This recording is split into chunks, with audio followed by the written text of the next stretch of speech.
we're going to have a fantastic program once again today. We're just kind of on a roll, I would say. And I don't know about you guys, but I'm eating the best I've ever eaten this morning. I mean, last night I had a 3-course meal. I had the chocolate RX bar for dessert, you know, and the blueberry was my appetizer. You know, I am eating them. They're great. They're wonderful. So packed. You guys love the listing presentation? Make you nervous if you're not using it, and you're afraid if you maybe went up against somebody that is using it, how you might be at a little bit of a disadvantage. Linda really makes you think and gets you thinking out of the box. So we're going to go right into day 4 of 5, day 5 of boot camp. And so Linda still is a little under the weather. That's why I'm stalling. Just wanted to make sure she was ready. She's all set. So without further ado, Linda Okenes. Righty. So we're going to start with Steve today. There's so many things about this. This popped up. You know, it was 10 years ago. Look at Steve, how young he looks 10 years ago. There's so many things about this slide I like. First of all, we thought it was so cool that our phone could take a photo, right? That was high quality phone photo. Look, it would come out so much better now. Aren't we snobs now? But we run career nights where we try to talk people out of a career in real estate. The theory being that after we tell them how hard the business is and how complicated the market transactions are, that if we don't scare them, they probably are good candidates, right? Whenever you're building your team, you bring them to us, and our mission is we want to talk you out of real estate. So many people wash out. Very few people can really do this. Do you know how many people we lose who tell me all the right things when they come into real estate? I'm driven, I'm going to do all things. And then 4 or 5 months later, they say to me, this is hard. How about that? So if you're here and you've been selling, bravo. It is a very honorable profession. We have an amazing speaker today. This is going to be the boot camp. As we set up for Janet Aguilar, she will be here close to 11:30. I want to say that we have a guest that's been attending boot camp. She's right over there, Heidi Layton, and she's doing a little art show. And it's going to be next Tuesday over at Lexington Wealth Management, right next to our Lexington office. And we could go by and support her. Her work's beautiful. It's happy art, Heidi. Thank you. Just some thoughts for today. Strong people don't put others down, they lift them up. This is for Virginia Todd. I don't know if you know, it's a long-standing boot camp thing. Apparently, when her first boot camp, I kept putting up pictures of dogs, and she told me I didn't like cats. And then the other day, she was confessing to being on YouTube, but they were instructional videos. And I said, that's not TV. They're not cat videos. To which Aldo answered, them's fighting words from Linda O. So I put up Kitty Night for her from Van Gogh's Starry Night. Thank you very much, Ray. Try to remember the greener grass across the fence may be due to a septic tank issue. And thank you again, Aldo. There is no failure, only a delay in results. I love this quote. I think Marilyn posted it. When someone says you can't do it twice and take pictures. I found this license plate. Today we're focusing on gratitude in a way that will, I promise, inspire and compel you to think about real estate totally differently. That's why Janet's here today. This just cracks me up. Here we've got someone biking, watching all the indoor bikers. Be outside. There are some people doing, I know that right now in this room, there are people who never walk outside intentionally. And they are during boot camp. So yesterday, I didn't get my normal exercise in. It was 11:15 and I went for a walk. I needed a 30-minute walk last night. And I thought it was a little bit crazy how late it was.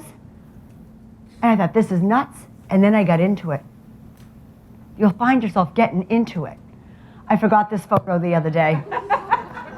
Who thought this was a good idea? Now, one of my daughter's friends, after he knew I was in real estate, said, and I was talking about before and after, she said, Mrs. Okaneski, do I have something for you? Michelle Jocelyn Chavez, ready? I loved this. Nancy Moore Dowling for telling me about elderberry syrup. As you know, there's a plague coming through January and all of us have it. I'm not here to recommend remedies for your cold and flu. What I want to tell you is what Nancy was doing. I got sick, the first thing she told me is you need elderberry. And then she didn't just tell me I needed elderberry, she looked it up and sent me this text. It made me nervous because it came under hair care. But what I wanted to say was, Nancy is a very highly successful agent. She took a little tiny extra time. Not just, those people want to help you out. My neighbor Mary, when she heard I was sick, do you have Advil size and cold? I have it upstairs. And she would run and get it. Good agents are those problem solvers who, when they see something, they think about a way to fix it. And I just thought this was a nice tribute to Nancy because I'm sure that's exactly how she treats all of her clients, excuse me. I'm on a lot of cold medication. And then, Pixie, you cracked me up. Homework, grateful that dark chocolate is rich in antioxidants, minerals, and therefore has healing properties. So there you go for chocolate. We're all for it, Pixie, thank you very much. Now Lynn has mastered, taking care of business and getting lots done. She's double tasking here. She did a 50-minute Stairmaster and then a 2-mile TED Talk walk. What a wonderful thing to do. She got her walk in.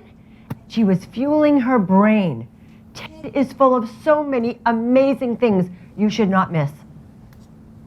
It's what the world's talking about. It will enlighten and bring you up. All right, so today, I thought we'd talk about pickup lines. All right? I Googled 50 pickup lines, and they are horrible. All right? Absolutely horrible. And I meant like bar pickup lines. But what I'm going to suggest to you is that every one of you need 3 or 4 pickup lines in your back pocket throughout your entire career. It is so important that you know how to engage. And let me tell you what the typical agent does at an open house. Have you been looking long? Have you made any offers, right? Do you have a pre-approval? Those are good questions. Is that what everyone else is asking? You need to ask things no one else is asking and distinguish yourself immediately. Now, I could come up with dozens of them. When I came up with this idea last night, here's my 3 suggested pickup lines. But you could go on and on. And when you're at an open house, by the way, are you really, so many of us who get seasoned in the business, we do our open houses because our clients want to be there.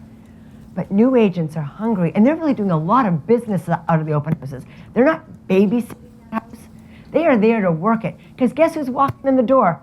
Buyers and sellers are walking in the door. You can do all the marketing you want to try to find people. They're already right there for you. And everyone, our top listing agents, might be doing the open house on Sunday. See if you can do it for Saturday. Thursday night, your open house. It'll be great for their clients and great for you. So here's some pickup lines. Here's the first one. Are you interested in learning how to build equity when you buy? Does anyone ask that? I'm going to tell you, we're going to go over the buyer's presentation today, and it's all about building equity. Beware that a lot of buyers have no idea what equity is. Do you want to make a good investment when you buy, not just find a place to live? There's a million ways you can say this. Here's another one I came up with. Do you have a pre-approval from a lender that will make your offer stronger? We all ask, is it pre-approved? We all know if you are with a lender who's known in the marketplace, whose pre-approval is absolute gold, you're all set. When I was in the business, I had a mortgage guy. His name was Joe Pag. Right now you've got Cross Country Mortgage, you've got Chris Callahan, you've got Kathy Vassal, great people, all who have a marvelous reputation. Their pre-approvals make a difference when you submit an offer. On leading edge discussions, we're always hearing, has anyone ever heard of this guy? Like, is this guy gonna be able to perform? Do you have a guy who has a 100% closing rate? You know, it's not like they need to do every deal, because some deals can't be done. You just don't want a slow no. You don't want to know the deal can't be done the day before financing. You want a fast no, like this is high risk. Now, I can't vet them. Now, maybe you go forward with those buyers and you tell the seller this is a riskier buyer, but we don't have anyone who wants the house, or they've eliminated themselves from the competition in a bidding war. Start to ask the smarter questions that mean something. I'm going to suggest on showing time, people always ask the same questions of listing, after listing and a showing. Did your buyer like the house? That is not helpful. You all have had buyers who like a lot of houses you show them. That is not a helpful question. What is a helpful question is, do your buyers want to come back for a second showing? Now that's a helpful question. I want you to think differently about all of the ways you ask questions to differentiate yourself and be much more impactful and meaningful. Here's another open house question. Do you know how buyers alienate sellers accidentally and risk not having their offer accepted? That's a question for buyers to make them think twice. We've all seen buyers and their agents protect them right out of a deal. They need to understand right up front what the risks and benefits are. You should all be coming up with a dozen of these. Because I'm going to tell you right now, when buyers are shopping a whole bunch of open houses, everyone's asking them the same questions. Who are they going to want to call but the person said, oh, you made me think differently. Oh, I didn't know that. I used to have people call me going, you probably don't remember me, I met you at an open house, 2 years ago. I want to buy now. But they remembered the conversations. This is how you become memorable. And these things really do make a difference. All right. We're going to start with the buyer's presentation. A good buyer's presentation isn't like what everyone's doing. We talked about, let's throw it underhanded. I know exactly what happens for most buyer presentations. Someone says they want to buy. Or, better yet, I want to see a house. And I'm going to tell you right now that if you say, sure, I'd be glad to show you that house, then every time they want to see a house, they will call you to see a house. But if they like the house, you have not taken the time to prepare them to be successful. And it is too much of a panic if they find out they like a house to start giving them strategies when they know they're going to be in a competitive bidding situation. This is not the time to introduce, maybe you should waive your home inspection. What? This is not the time to explain escalation clauses. This is not the time to say we can waive the appraisal language. You've got to do that all up front so it's successful. And I can tell you now, if someone wants to see a house and they will not come in to meet you for a buyer consultation, let them go. They're not serious. They are prepared to use you. Maybe they're just not ready, but that's the litmus test. If you're in an open house and say, it sounds like you're really interested, would you like to come into the office? And I'd be glad to go over all the things you might not be thinking about. I want you to get ready. I want you to be prepared to win. And we're not taking that time. The other thing that we're not doing is that we're letting the buyers control all the houses they want to see. Of course, you're thinking, well, they want to see them. But we're making big, huge mistakes by not educating them about the market. I learned from another agent a long time ago. His name is Paul Delbon. Genius how he handles buyer clients when they come into the office. He sits down and looks for their needs. You want 4 bedrooms, you want a 2-car garage, you need 2.5 baths, this is your minimum lot size, and this is what you're willing to pay for it. Let's look what's on the market. Do you know how often when they get all their needs on the list and they put all that criteria into MLS, how many houses usually come up for the price they want? Big goose egg. Now, you can't tell them that. The buyers need to experience it. That they're, wait a minute, maybe your house just sold. Let's go back a year and see if your house was on the market at that price. What are you going to see? Maybe there was one. Maybe there just isn't something like that, and it is realistic. Maybe your buyers are super realistic, and they've got margin, and they can get a pool in the backyard, or whatever it is that they want. Extra amenities, bigger square footage. But bringing a buyer into the office and letting them experience an MLS, you have to remember, when you're buying a house, it's not picking one, it's the process of elimination. There are thousands of houses for sale in Massachusetts and New Hampshire. Thousands. They're eliminating all those houses. They have to experience that. That way, when you show them a house that meets all their criteria, what can you say? Paul, you asked for this. This house has everything you want. Or conversely, as Paul Delbon used to say, I would sit with a husband and wife, and we'd have their criteria set, and next thing I know, they were calling me from an open house in Tewksbury, and that wasn't on the list of places they want to live. Paul, we want to make an offer on this house. Oh, tell me all about it. It's in Tewksbury? You don't want to live in Tewksbury. I thought your commute to Boston was important. I thought the train was important. You know, so we are actually letting buyers drive this process. We're always, what's the famous line? Buyers are liars. Because all of a sudden they're buying busy streets. They're buying in places they didn't think they'd buy. It's not buyers who are liars. It's us not preparing them to understand what this process is. And when you do, it's magic. So the first time I met Paul, it was when the market was down, like 2009, 10. You know, there were, you could look for a house between 400 and 500, and you could show them 8 this Saturday, 8 on Sunday, and you could do that for weeks because there was so much inventory on. And he said, my favorite clients were those who had been working with another agent, and they were just showing them houses, showing them houses, showing them houses. I came back into the office, and I said, what do you really want? You don't want to go see all the inventory. Let's find you a house that meets all your needs that are going to change your life, your lifestyle, right? I don't want you just to fall for the kitchen. Buyers always buy kitchens. You want to buy the right kitchen in the wrong place? You can fix that. These things, if you take this time, he said back in those days of the recession, when buyers, you know, were taking their sweet time to buy, he said he never went out with them more than 3 times.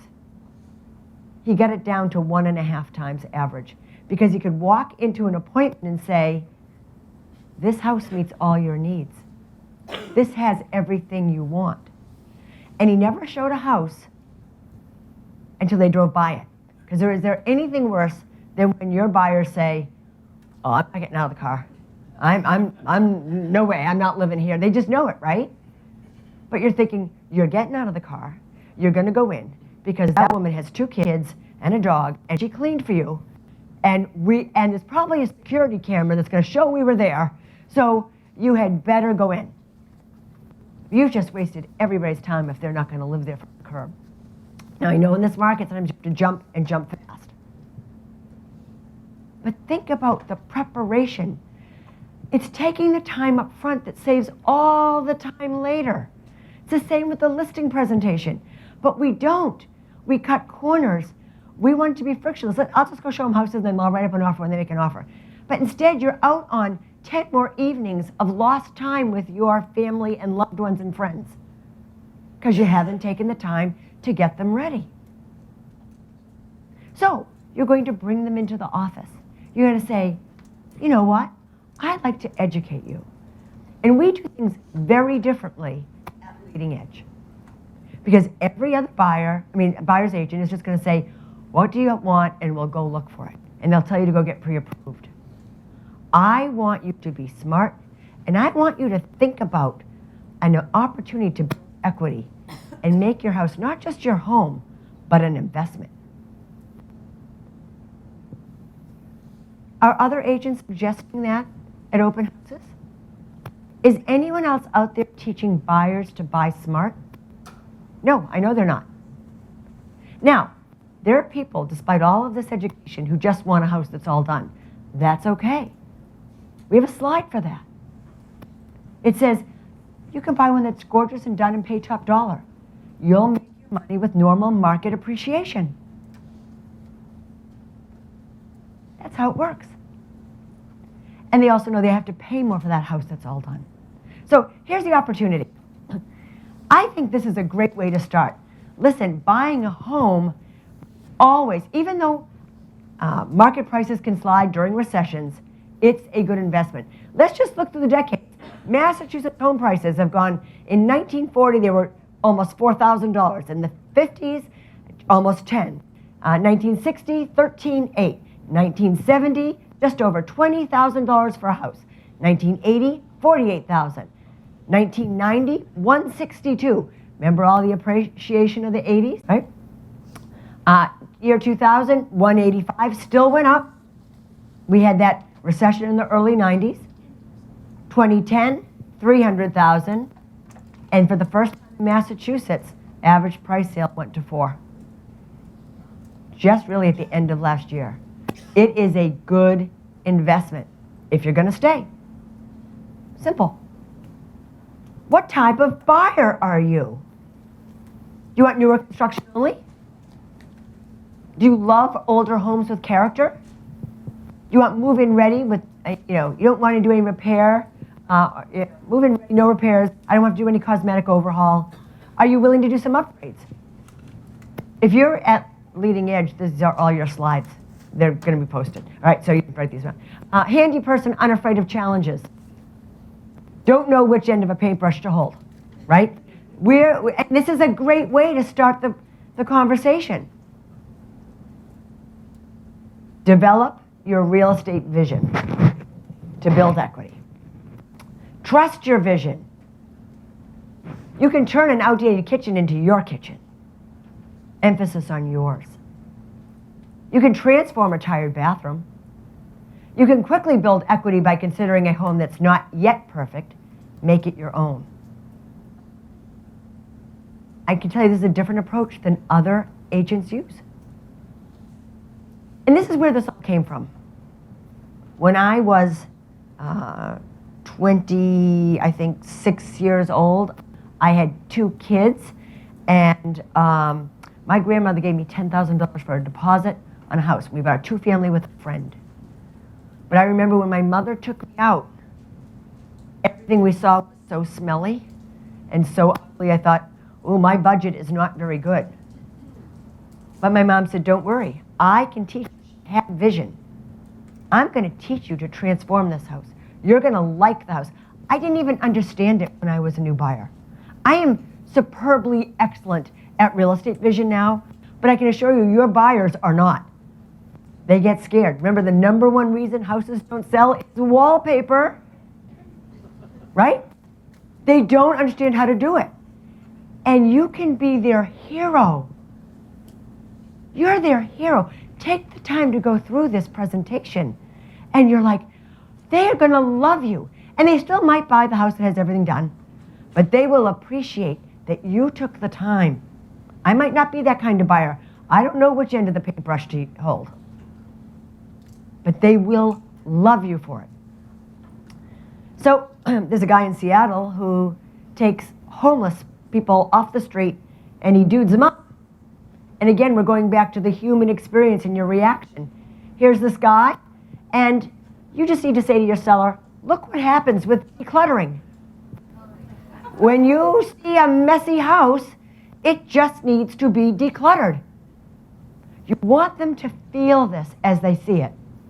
Miley Cyrus, she's adorable, but she's a knockout when she gets ready for the professional photos. We can teach you to put the makeup on a house and love it just as much. This one's really kind of fun because not only did we declutter him, ready, but we staged him with glasses, and I think we gave him a little paint up here, right? This is what happens with decluttering, staging, and paint. We'll go back to Scarlett Johansson. She's a glamour girl. They don't understand really what good bones mean. She's got good bones, doesn't she? She just needed a little makeup. This is what happens. And they need to understand this because when they do, and they're making money, you can say, listen, you buy this house, you're going to put $40,000 in, we're going to get 203K, or whatever you need to do if you have that money. But instead of the house being worth $40,000 more than what you paid, it's going to be worth $120,000 more than what you paid. Instant equity if we teach them what to do. Smart options. Consider ugly ducklings. The worst bargains are homes that look great but have not been maintained. I had a good friend who let his daughter buy the ultimate bad real estate investment. It was a 2-family condo in Arlington. It was where she wanted to live. Nothing had been done to this house. Old kitchens, old baths, old electric, old plumbing, old heat. All the expensive things weren't done. But they came into that house and painted it and staged the most beautiful furniture, and they made that crappy kitchen look pretty good. And all they had done was paint it. And then she wound up with all the bills later. They don't understand this, but they're so dazzled by the furniture. You have to teach them not to fall for it. The best bargains are homes that don't show well, but whose systems are in good shape. Don't you want the little old lady house? She's put the new roof on, she's got a new heating system. You know, her kitchen and bath might be a little bit dated. Probably the electric is old, she doesn't even own a hairdryer, you know, so that wasn't important. She got 60 amp, knob and tube. Ugly ducklings often sell for less than the cost of a refresh. That's the key thing. Now, not all houses. There are houses in markets where if you looked what you had to do to fix it, that return on investment isn't there. It depends on the house, how it's priced. I've looked at sellers going, this is just too far gone to try to fix up for sale and make sense. So you need to know your numbers, what it costs. Here's the dirty little secret. Mom and I, when we were working, said, you know what our success is? We have figured out how shallow buyers are. They are so shallow, they don't get it. We started staging homes long before there was any staging companies. My kids came home and said, Mom, where are our rugs and mirrors? What's going on here? I remember thinking I was the first agent to ever painted something. In the 90s, no one did that kind of work to prep a house. But I had walked into the house of 2 gay guys who set an open house. This was early in my career. And the house was older. It wasn't upgraded. But the music was on. You know, the flowers were out. It was impeccably clean. Their artwork was gorgeous. And I went, oh my God, I'm falling for it. I wouldn't want my buyer to buy this house. I was so glad when somebody else did. Still remember that deal. When no one paid way over asking, these people paid $40,000 over asking when the next offer was 10 under. That's why sex sells. It means dollars. And these are dollars you can capture for your buyer. So in the slide it says, you should know what we tell sellers about buyers. Most buyers are shallow and don't pay attention to the important things. They buy emotionally and make buying decisions based on paint, furniture, and staging. It's wonderful to buy a house in superb condition that has been completely updated. So it's wonderful to do that. Just know you will pay top dollar for a home that is gorgeous. You'll make money with your investment as the market appreciates. And we set that up with the Massachusetts law. Smart buying, be discerning.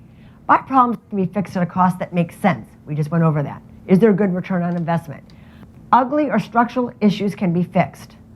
Let's talk about structural issues.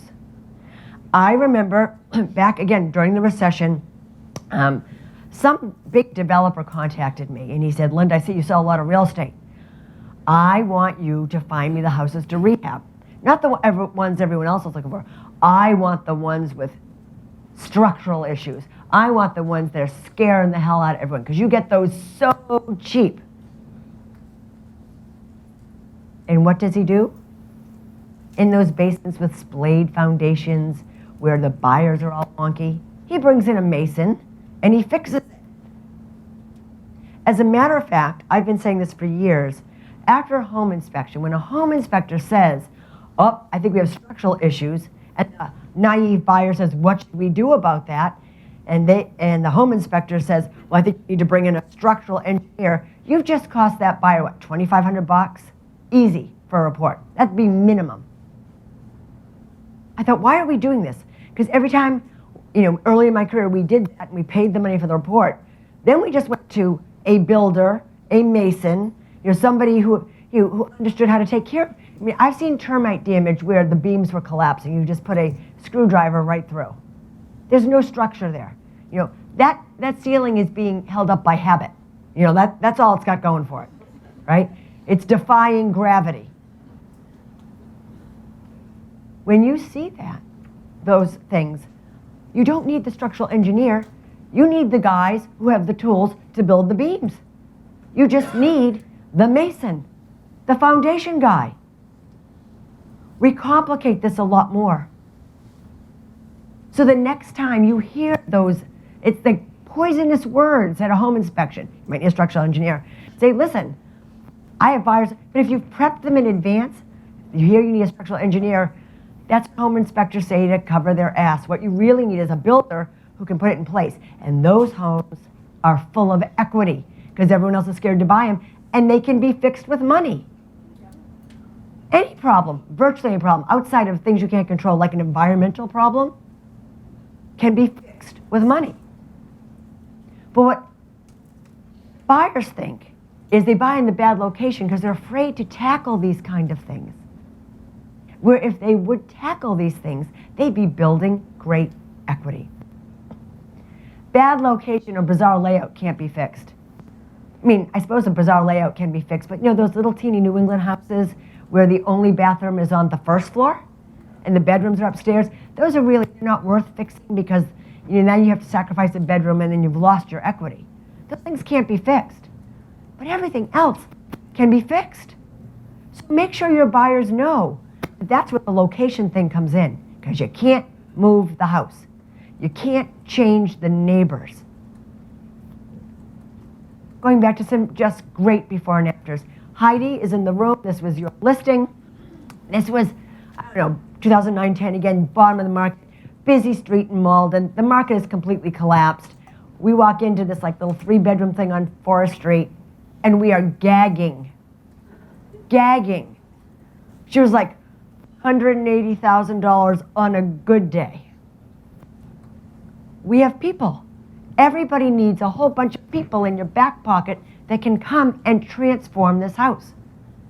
We put $60,000 into it. At the time, that was a lot of money to put into a house. But they round up with $340,000. If you were to go to Suffolk Downs with $60,000, that's a good return, right? And by the way, this was an estate. The sellers didn't have to do anything. We took care of it.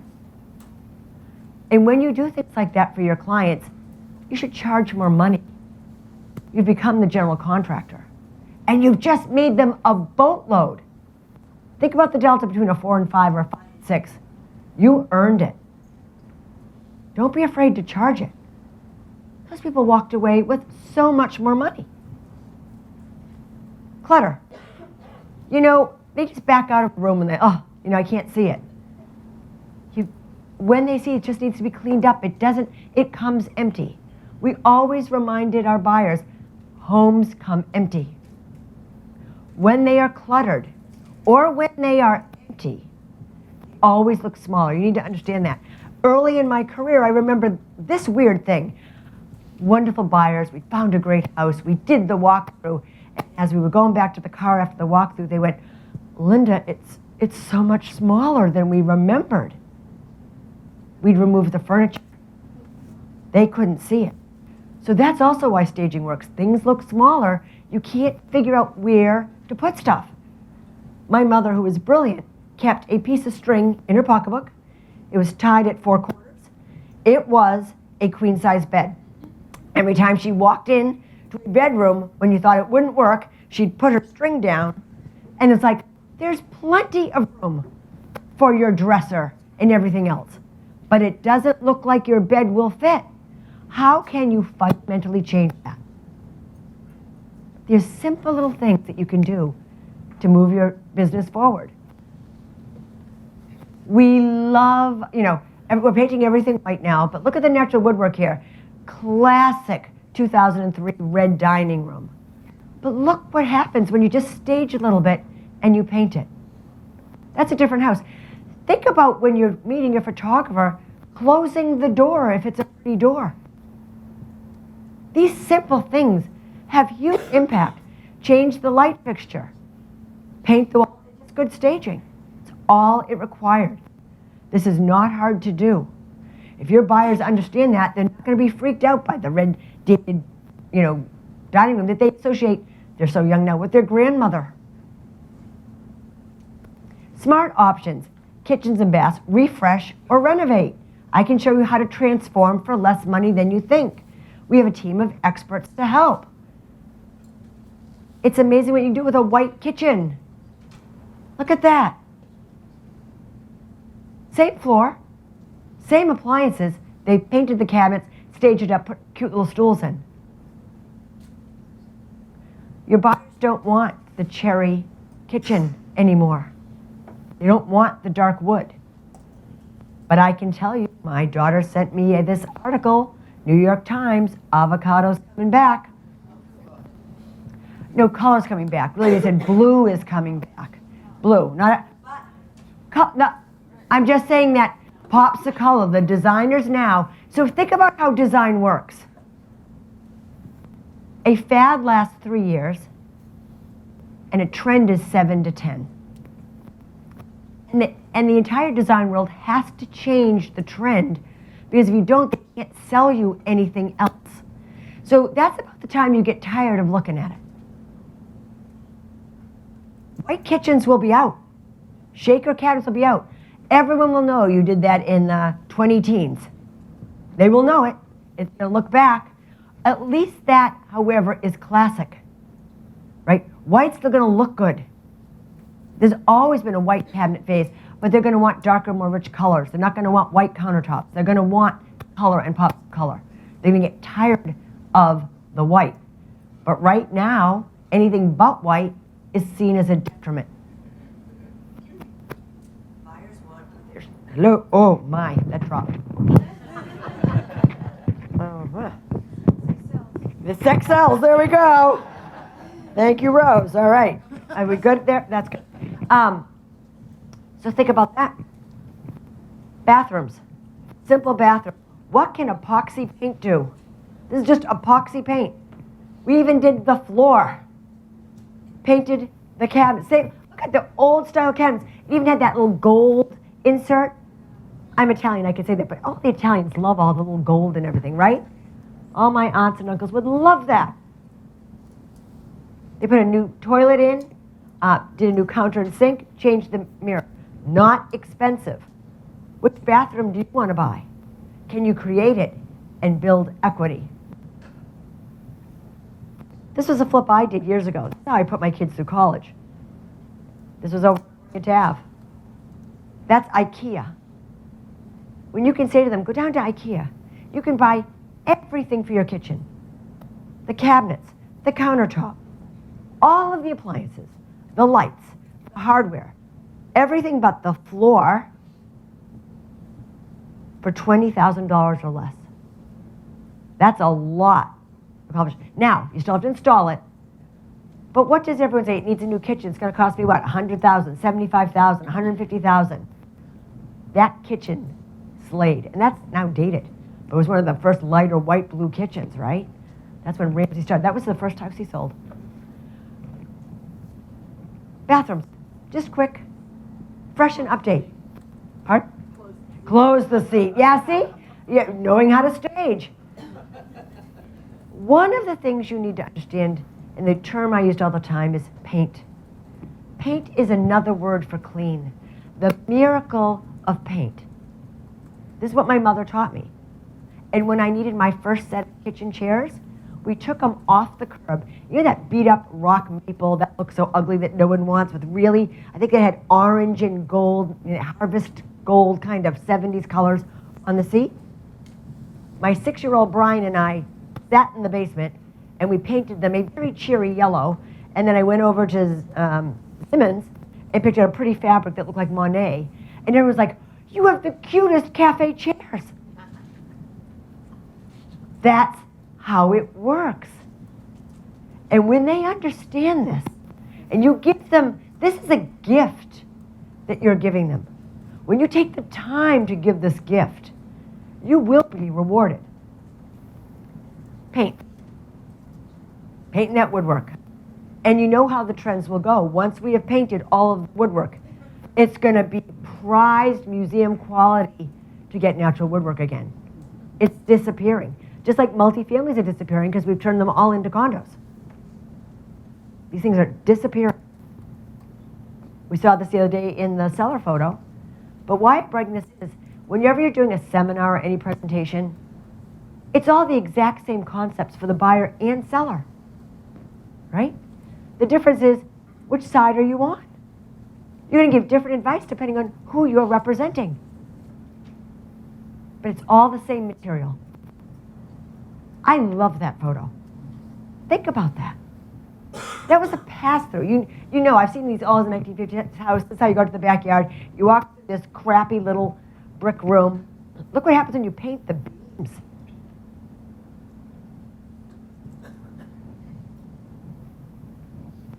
Paint and stitch. If you take the time to go through these photos. By the way, is this a deadly listing presentation? I had a son who was a Marine. He said, "You know what we call PowerPoint? Death by PowerPoint." Right? Is this death by PowerPoint? Is this painful right now to go through? No. It is for me because I've seen them so many times. I could do this in my sleep. Which brings me to my next point. Have you done these hundreds of times? I know why I was good at listing appointments. I did hundreds and hundreds and hundreds. There were weeks I was doing 3 to 5 opinion of values in spring, easily.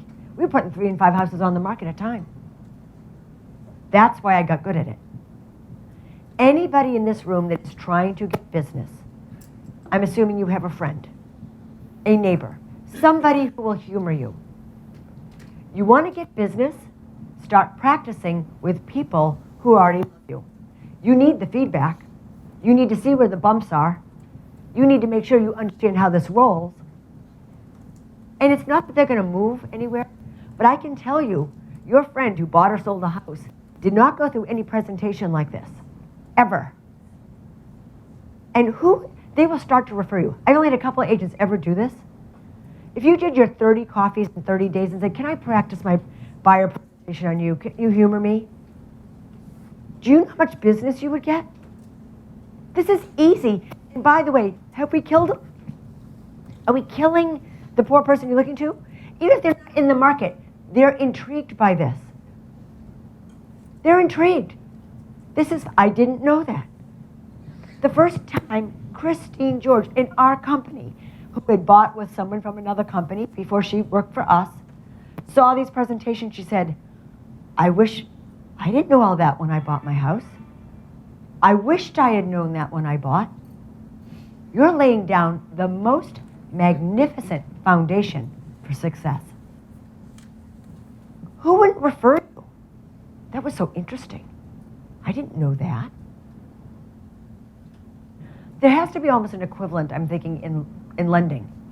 You know, you could even use it as real estate. We partner with a real estate. George, think about this for cross-country mortgage. We or Kathy Vassell or Chris Callahan. You know what? I partner with leading edge agents. You can use anyone else, but I can put you with an agent that's going to help you build equity and teach you things that nobody else in the market's going to do. How about that for building loyalty? Your partner has to be able to do it. And you got to work together. All right, just simple things. Painting the woodwork. Just look at when you paint the newel post and the rail. It just brought it into another decade. Again, beams. Smart buying, other best deals, over improved, top of the line properties. You can't get a good deal. Has anyone ever seen the house where they grossly over improved it? I mean, the shower is like a car wash. You know, you've got, you know, every bell and whistle, wine fridge, you know, all of the electronics have their special outlets inside doors. They've thought of everything. And what does the seller think when they spend $250,000 on their kitchen? They think they just add that to the value of their house, don't they? Does it work that way? No. But what does the first agent always do? They add that price because that's what the seller wants. And then it sits on the market forever, languishing and not selling. Those are opportunities. Because now your buyer can buy a gorgeous house all done once the seller gets realistic. Maybe they've been sitting on the market, they're overpriced, but now they're ready to deal. Smart buying, preferred vendor network. Everyone should have a list that you can email. If you have a website, you should have a vendor list on it. By the way, do you have a plumber? You're in your car. No, go to my real estate website and you can pull out the vendors. How smart is that? Where are you sending them? They might get lost and do other things while they're there, like look at property and learn about you.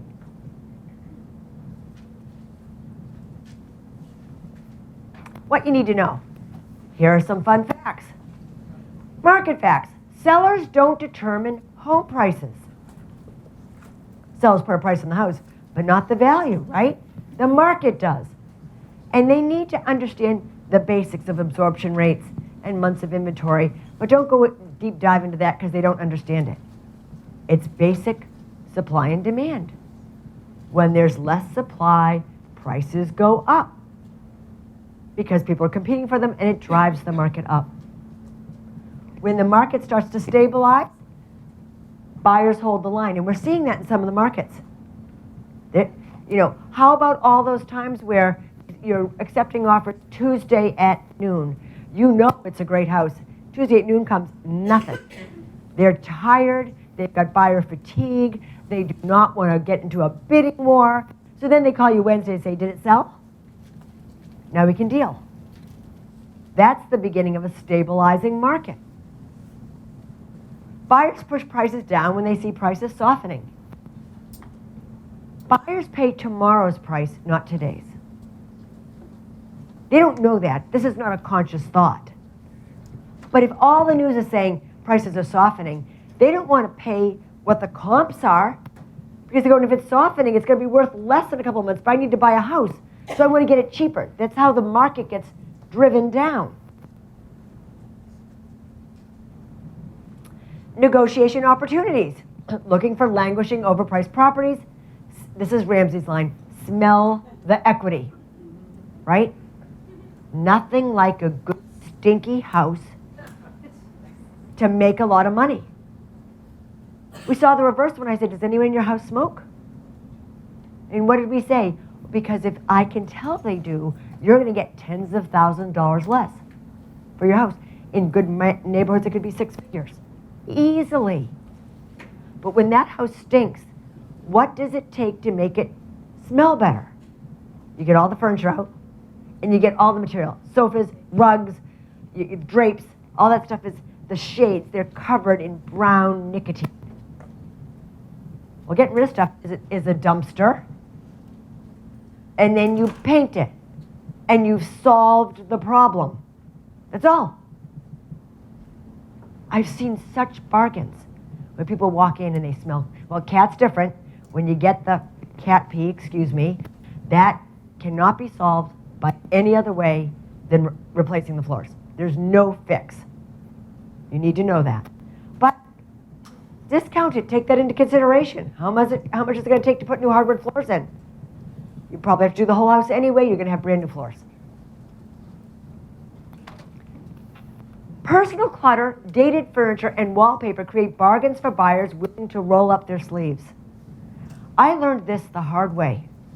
I had sellers who lived in a really nice house in a really nice neighborhood, and they painted the kitchen, and they did the cabinets, and they painted all the walls.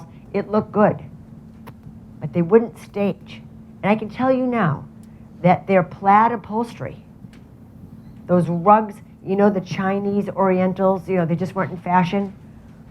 You put that stuff in a nice, clean, freshly painted house, it still looks bad because buyers are shallow. So that can be fixed. How much should I pay?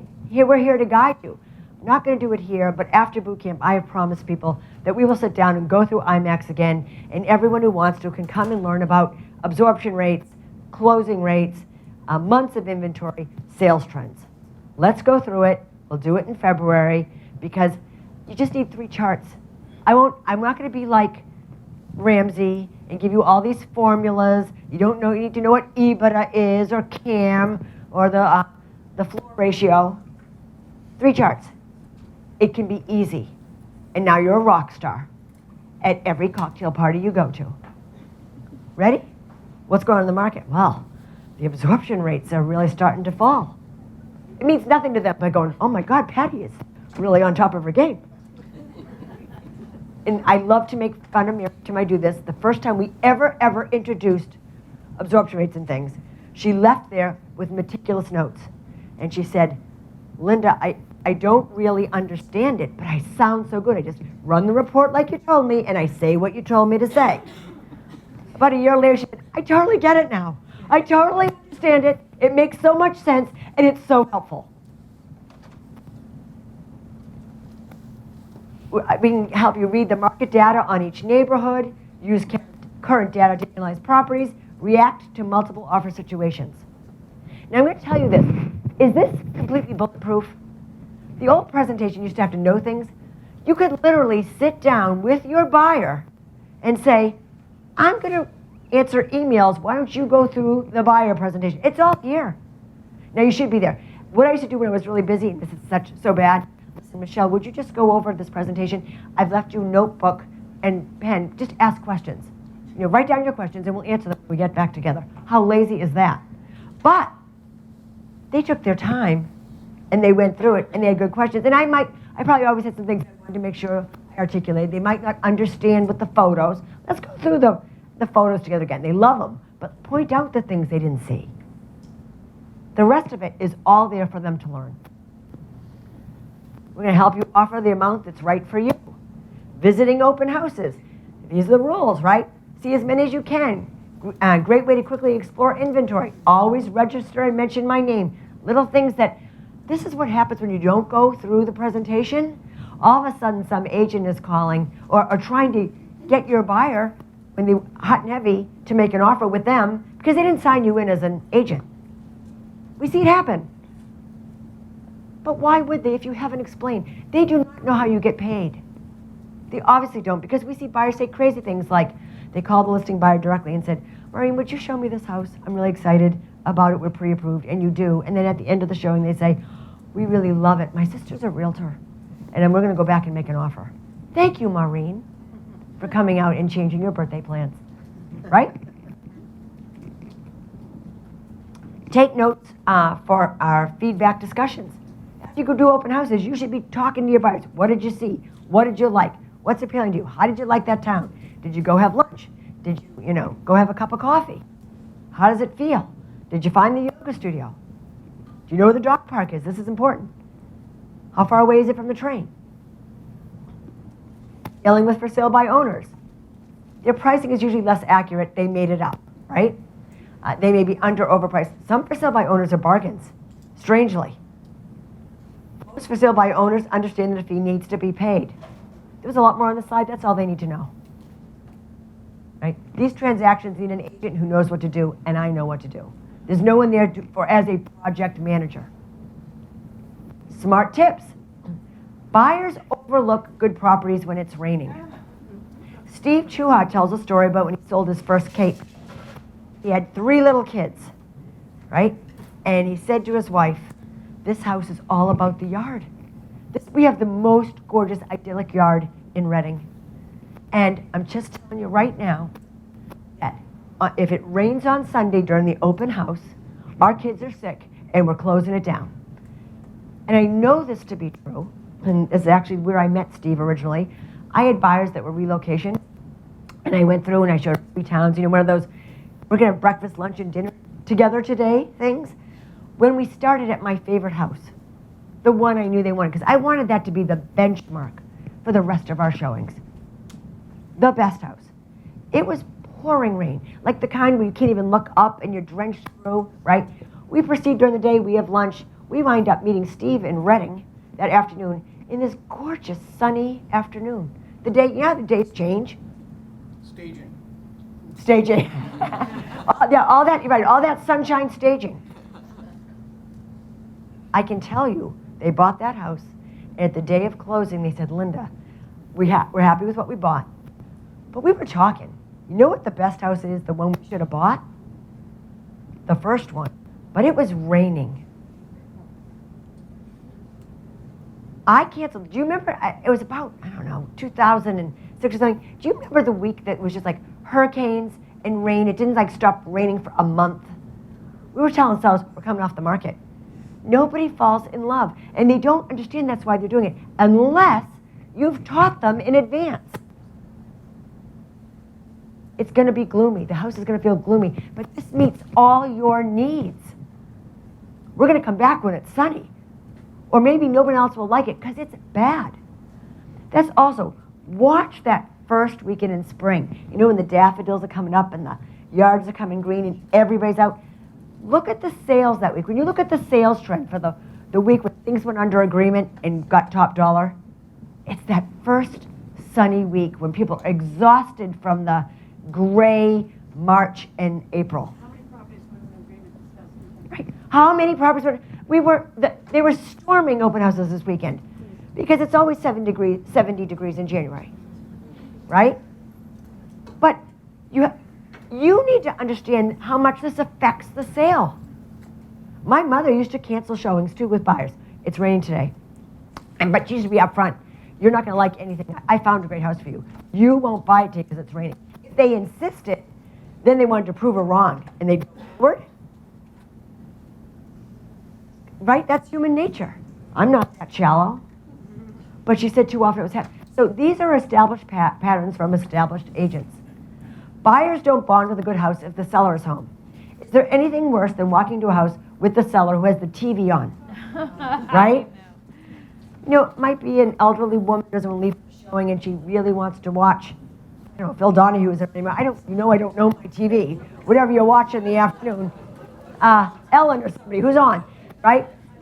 But that noise,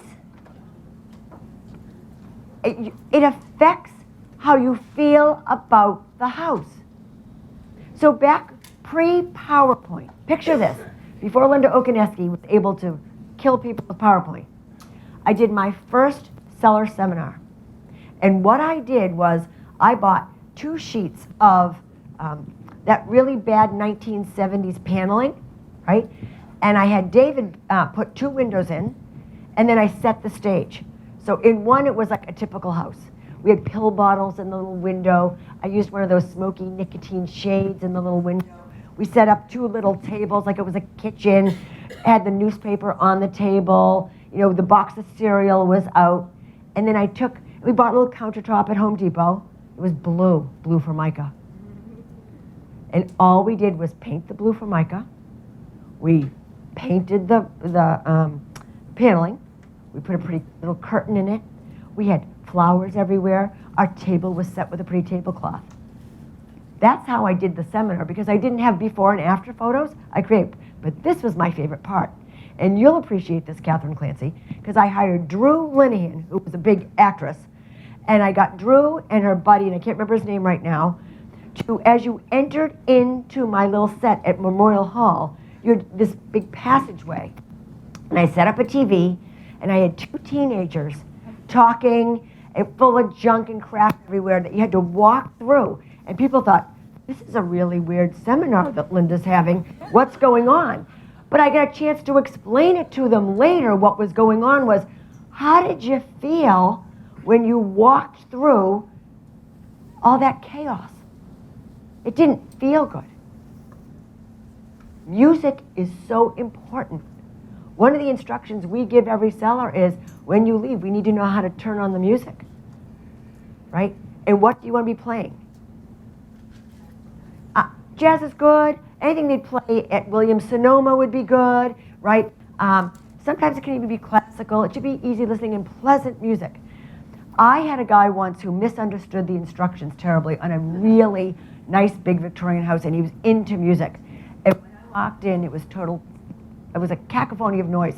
He had set up different music, and it was all rock music in like every room. And I was like, I couldn't find a way to turn things off. Like, this is so bad. But, you know, he read my instructions, music playing, and he went to town. That screwed up the entire open house. So don't take for granted when you say we want nice music playing. What did he hear? Right?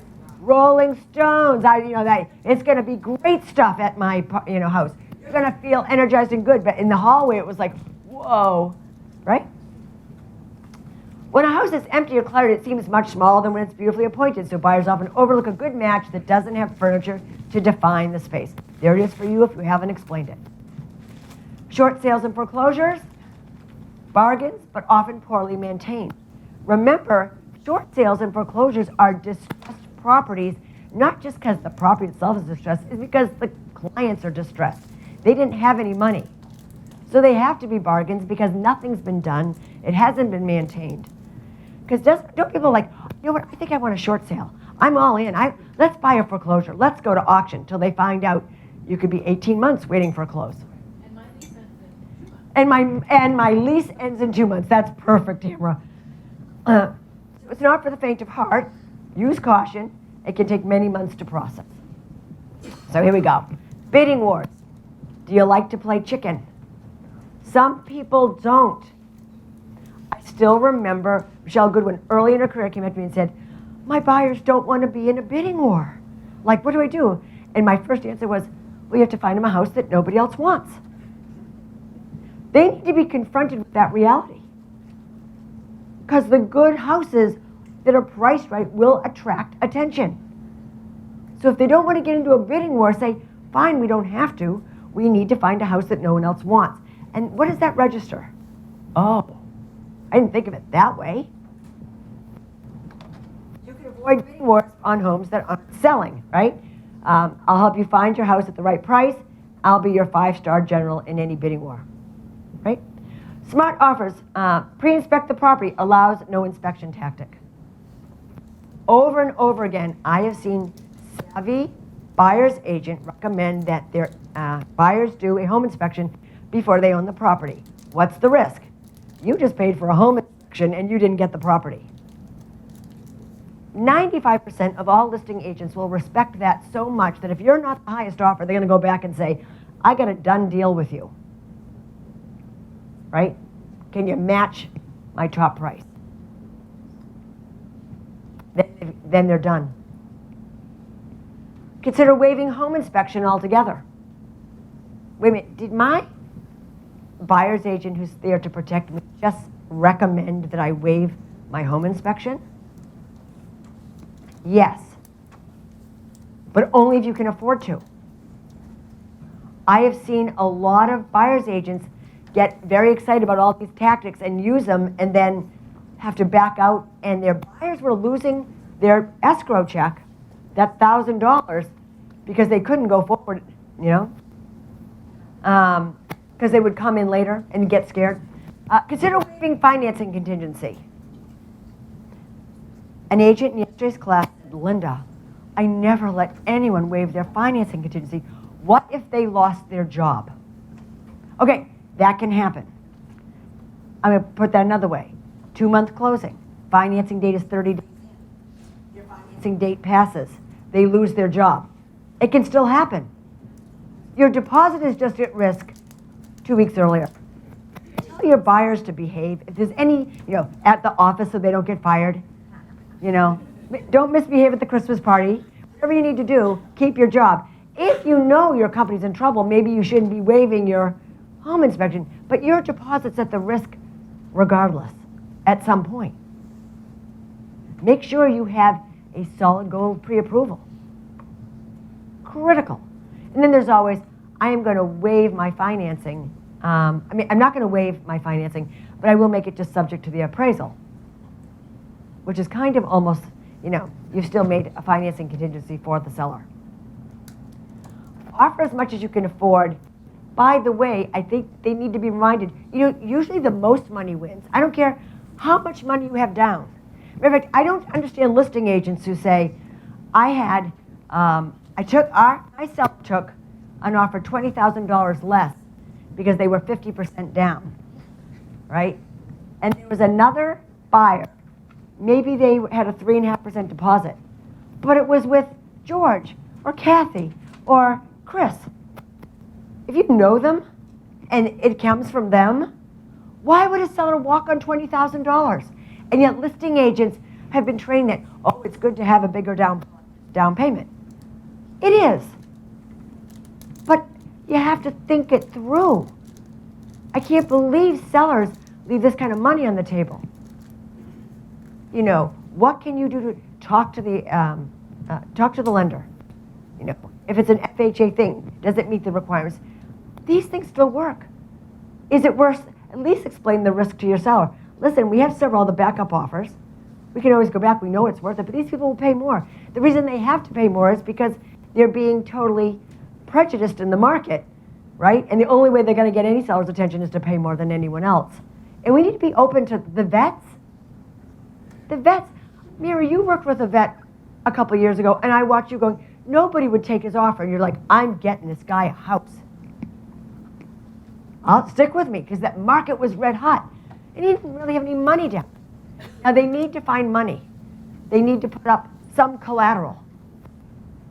Anybody who's got no money down, I would never let anyone, because you can just walk, you can just change your mind. Find money. Take it out on a credit card. Do whatever you need to do. It can get reimbursed to your vet. These are strategies you have to understand. So if a house is priced at $499, all the offers come in where? $499 and $500. All the time. Consider 5023. If they don't really want to go over, the length of the time spent, they might just get it for $2,400. That's worth it. I have personally been the listing agent when it was everything's the same. They waived or they all had inspection, and it came down to I got to pick one. They're all 20% down. They all have good lenders. At the end of the day, they offered $300 more. I have seen that happen. Smart offers stay flexible on timing. Now, we can protect our buyers right out of it. Anything worse than when a buyer's agent brings you an offer with a 3-week purchase and sale, right? They're bad enough when they're supposed to be 7 days and they last 3 weeks to get to purchase and sale. You don't want to start there. We are often negotiating the closing date. Make sure you're negotiating the financing dates and the home inspection dates, because sellers they can't sleep at night till they have the contingency satisfied. Your offer will be so much more attractive if you can do it faster. Nothing makes your heart sing when, you know what, my people can do a purchase and sale in 5 days. They are doing an inspection, but we've already got it lined up for tomorrow, right? And they've got our attorney lined up, ready to go. Pre-approval. That's great. They're ready to go.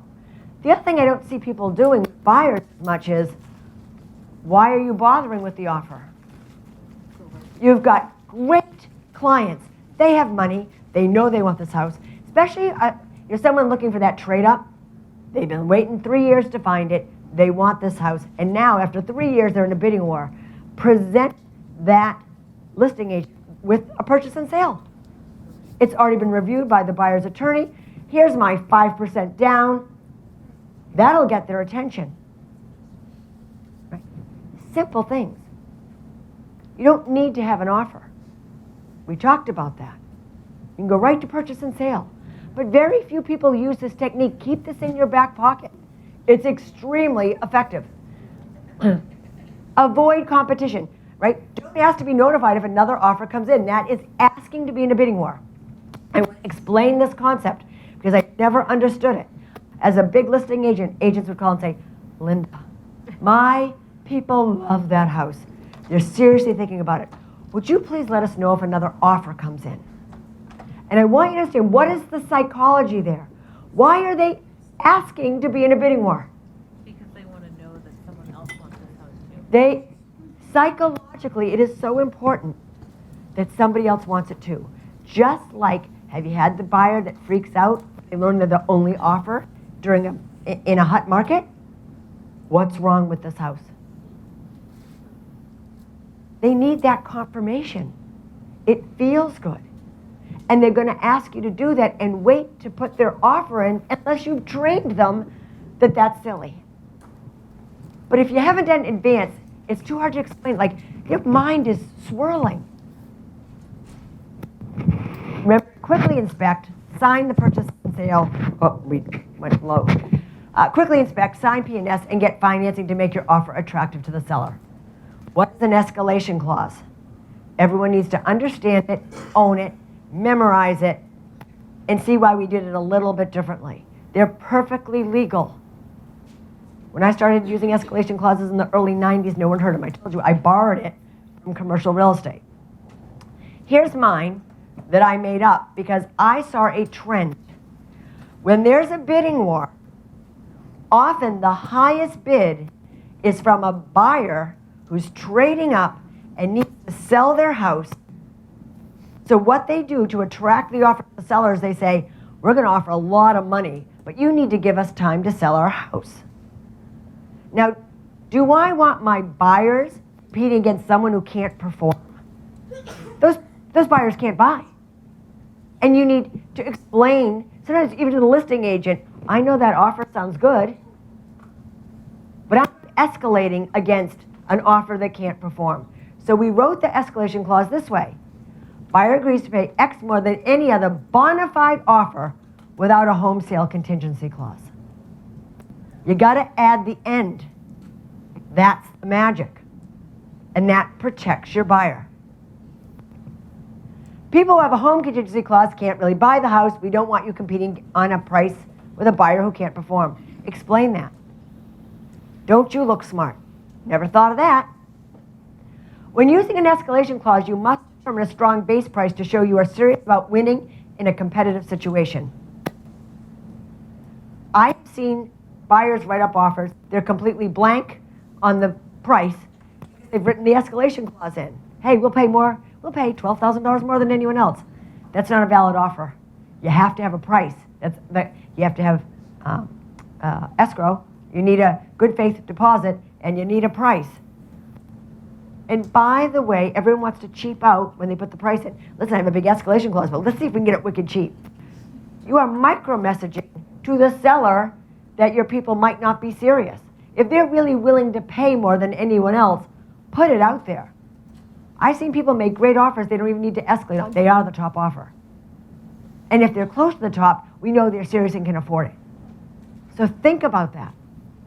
So you're not putting up to amounts in that. Oh, Lynn, yes, that is such a good question. Ha, and that's what everyone does. My buyers will pay $6,000 more than any other bona fide offer without a home sale contingency up to $620. I'm the listing agent. What did you just tell me you'd pay? I completely ignore your escalation clause. I know I got you for $620 minimum. Because I've seen a lot of people say I won't pay more than that and then pay more than that. So I once had this kind of interesting back and forth with an agent going, okay, we're going to take your $620. No, we want to escalate. Oh no, you just told me you'd pay $620. You're the best offer at $620. You sold it. And they're trying to backpedal out of it. Right? So think about that. Those are things, those little nuances that can make a big difference. By the way, you said you pay $620 and all the other clauses wouldn't even get me up there. Yay. Yeah, I totally agree with that. But the question is, your client probably has a limit as to what they're going to go up to. How do you protect them? How do you protect? Oh, I didn't finish my stuff, did I, Len? Yeah. All right. So there's some crazy buyer from Arlington that is now offered, and the highest escalation clause I've ever seen in our company is $250,000. So what if you were the naive buyer who said, I'll pay $12,000 more than anybody else? Okay? So this is how you do it. Lynn, my buyers have lost so many houses. They're really serious about this house. They have made a really strong base price offer, and we're prepared to spend $12,000 more than anyone else. Here's the caveat, Lynn. I want you to protect your sellers. I don't want to put your sellers in a bad position. If for some reason someone has gone crazy and we can't perform, just call me. Give me 30 minutes, because I don't want you to lose that good offer. Doesn't that make sense? It protects your buyer, and the seller's not going to lose, and they can potentially make more money. It works every time. It used to be, I used to say, give me 2 hours. Ramsey knocked it down to 30 minutes as he was dropping off the Dom Perignon for the listing agent. If you're securing your financing, you may consider waiving your financing clause if you offer to make your offer more appealing to the seller. The seller has a more secure deal if it's not contingent on the bank financing. We have to explain this, right? We take this for granted that we know this. They do not understand this. Know that your entire deposit is at risk if you are not approved by your bank. Put it out there. Knock 'em dead weapons, waiving the appraisal. Buyer agrees to increase down payment to satisfy lender if appraised value is lower than sales price. You need to understand your math on this. If they pay $400,000 for a house and it comes in at $380,000, the bank's looking for a ratio at least 20% down. Your buyers are going to have to make up the difference between the low appraisal and $400,000 at that ratio. In other words, they need more money. But I'm so secure in my financing. I'm going to waive that, I want my financing, but I'm going to waive the appraisal. I know you're worried about it because I paid way too much money for this house, and it might not come in. My buyers have a very healthy bank account, and they can afford to do this. This is music to a listing agent's ears when they understand it. When you waive the appraisal language, you need to bring a larger down payment to cover an appraisal that comes in lower than the price you agreed to pay. Understand your final down payment and cost to you. If you can't answer this question, have them call their lender. Their lender will walk them through the exact scenario. That's why you have an amazing partner who can answer these math questions for you. No offer deadline spells opportunity, right? I'll ask agent how offers are being handled. Nothing drives me more crazy, I think I already mentioned this, than the people who say, offers are due Tuesday at noon, and the seller reserves the right to take an offer before that, right? So there is no offer deadline, you just said you would take offers. The poor slob who's reading in MLS that there's an offer deadline and not making an offer is going to lose out because that house will be gone, so you got to go after it. Leading edge agents, don't do this. Do not say, we reserve the right. The only way to do this properly is to either have a deadline and live and die by the deadline, or to not have a deadline, and you need to explain to the seller the consequences of that.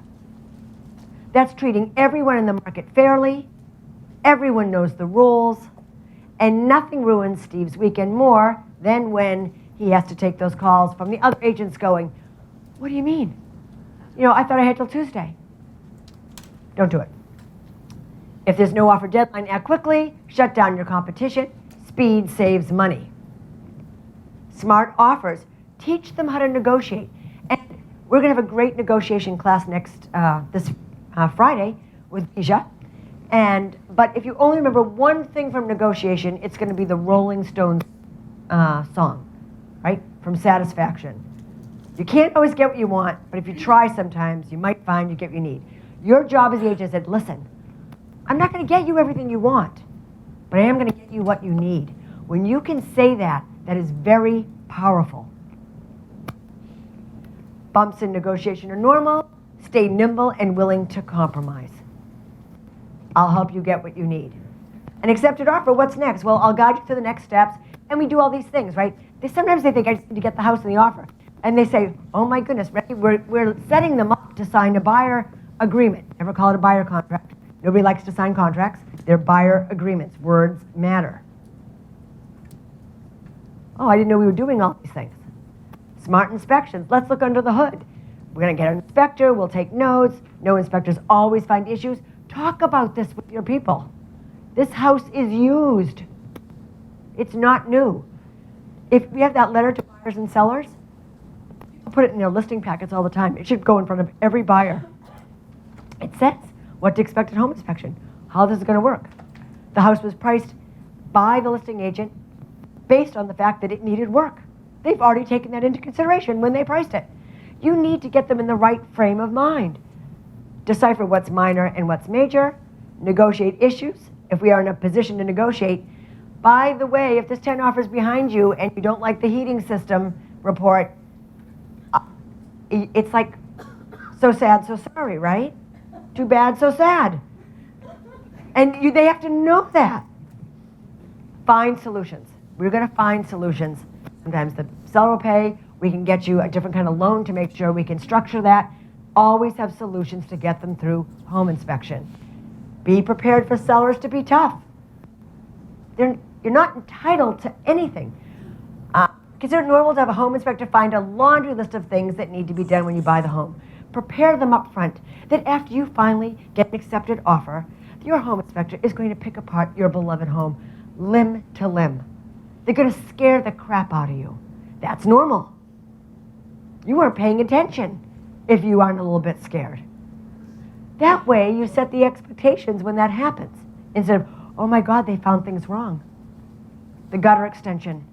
That's my favorite negotiation thing.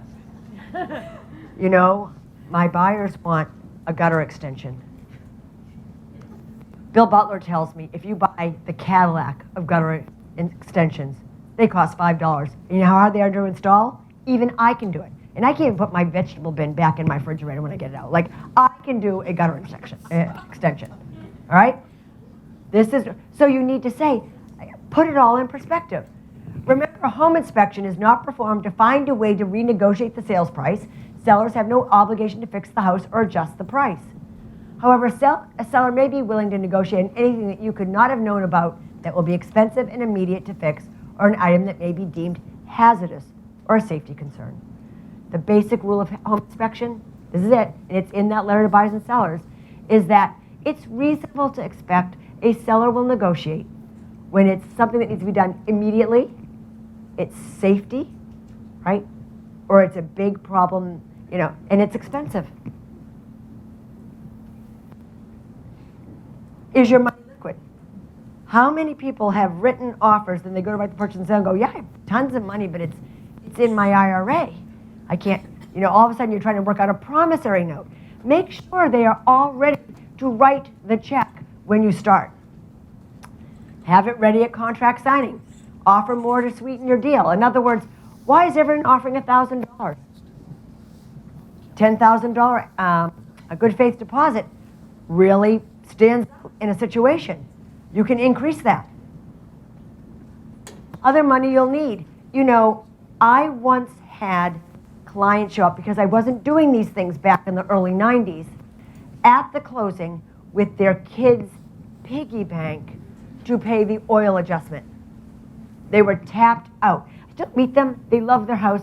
They loved me, but I've never forgotten having put people in that position because they didn't understand all the other costs they need to come up with. When they go through this, they understand. You need to pay the appraisal fee, the 1-year homeowner's insurance, oil in the tank, seller adjustments for taxes and condo fees, next quarter's tax payment. Affordability reality check. Can you afford to fix inspection issues?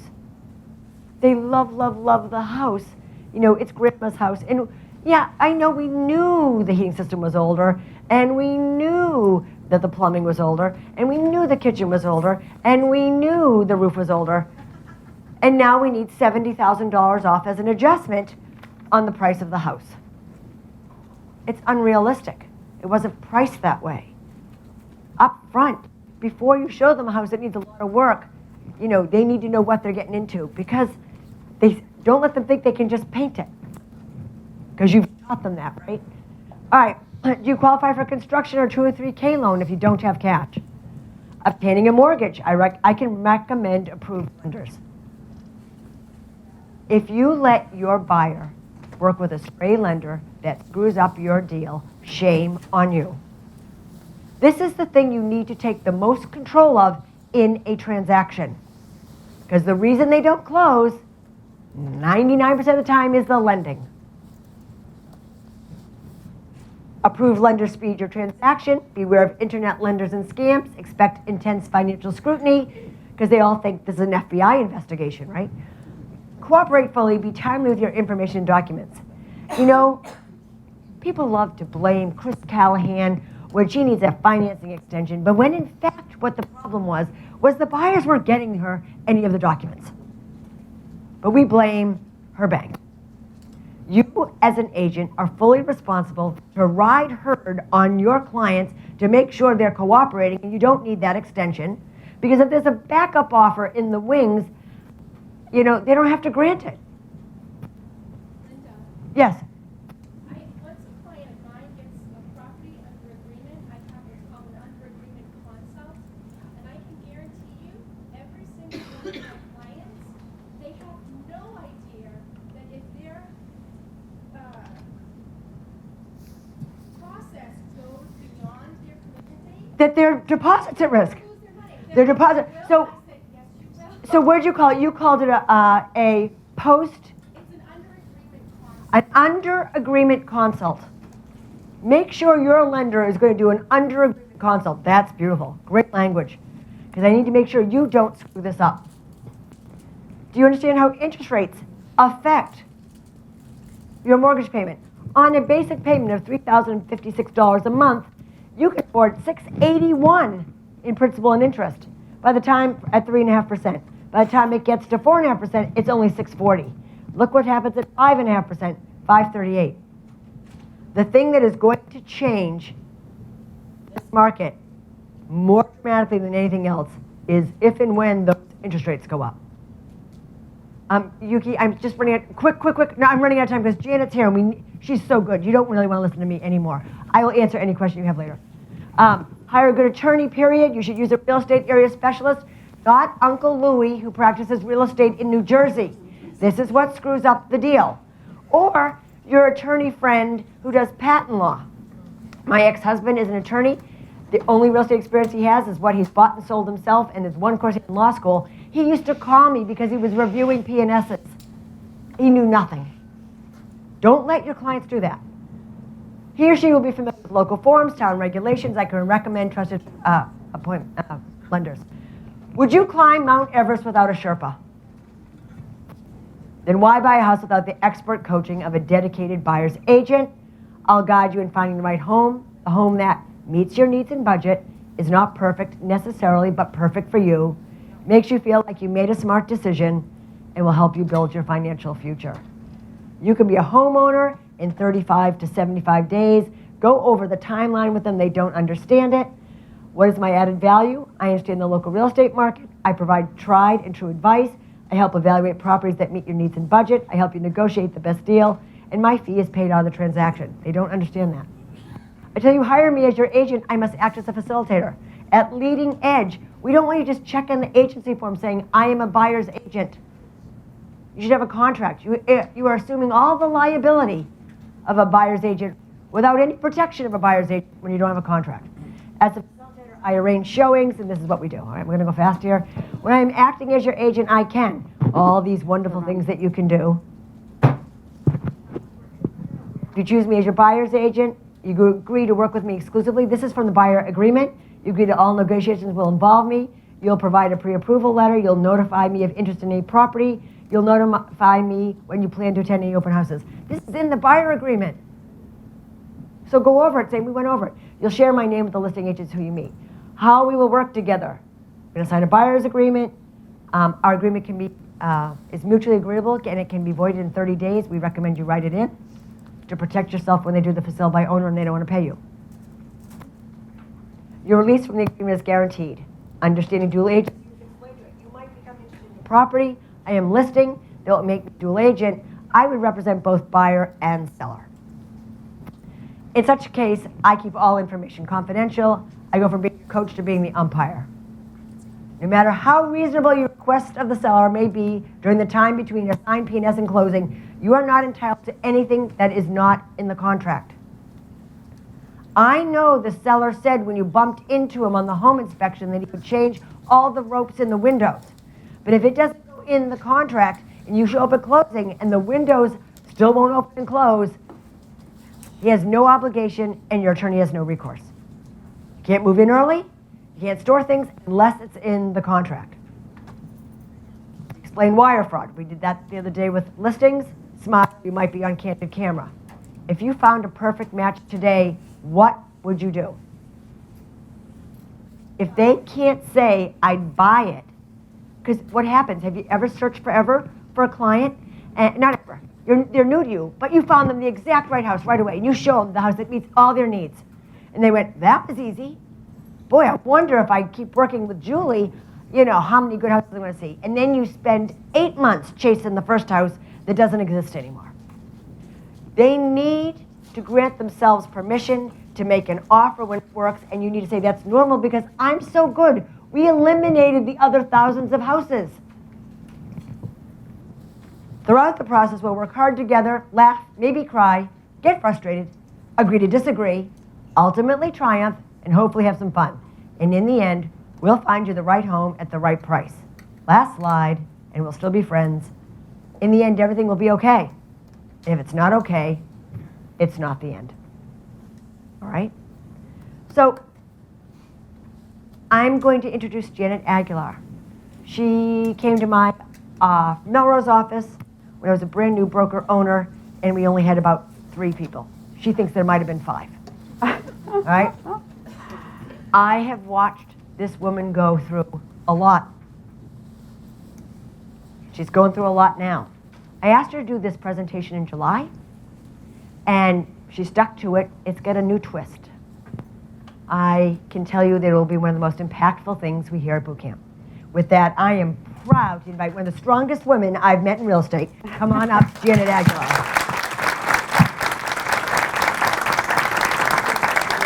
Well, thank you, Linda. That was very nice of you to say. I appreciate that. So many of you do know who I am and some of you don't, but for those of you who do not know who I am and for those who've heard my story before, hear it again. So my name is Janet Aguilar. My first name is Xiomara Janet Aguilar. I was born in South America in Medellin. That is a city in Colombia. It's a beautiful, beautiful city, but unfortunately, it is a third world country with a great deal of need and a lot of poverty. A poverty in which I was born, and though I am so grateful for that history and past and upbringing, it was very challenging. But the good news is that it taught me a lot of things about real estate that I would not have been able to learn anywhere else in the world.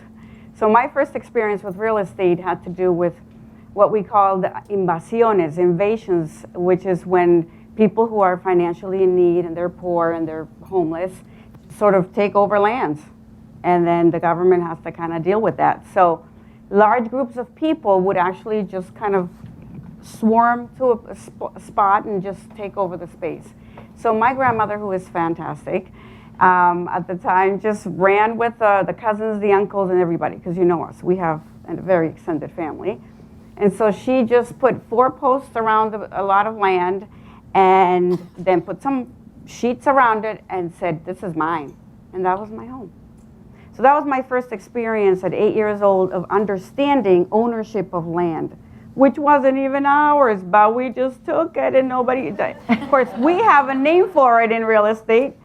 But anyway, so we grew up under those circumstances, very challenging, right? The basics, no shampoo, so that's difficult. No water, no running water, no bathroom.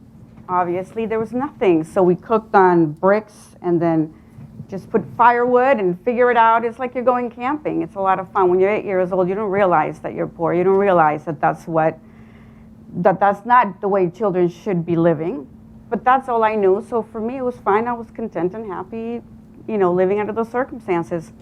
Next to the lot of land was a stream, and that's sort of the sewer. Right? So it's a stream, but everyone turned it into the sewer.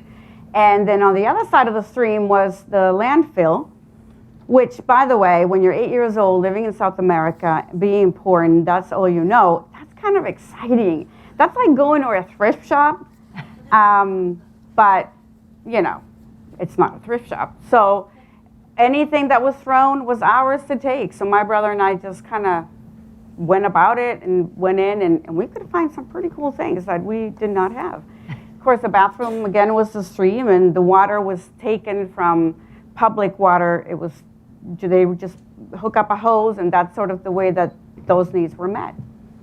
And here I am, and guess what? My immune system is pretty amazing. So like, I don't know what was up with that.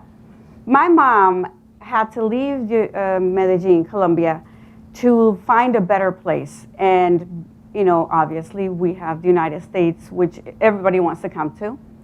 And early 80s was no different. So my mom came to the United States, and then 4 years later, after having worked very, very hard in this country to find the funds to pay the smugglers, right, the coyotes, to help us cross the border, she then brought me into the United States. It took about a month. I was maybe about 11 years old. And so we just went all through Central America, got to Mexico, and after hiding in different places with strangers, because I was alone, I don't know how I even survived, but I did.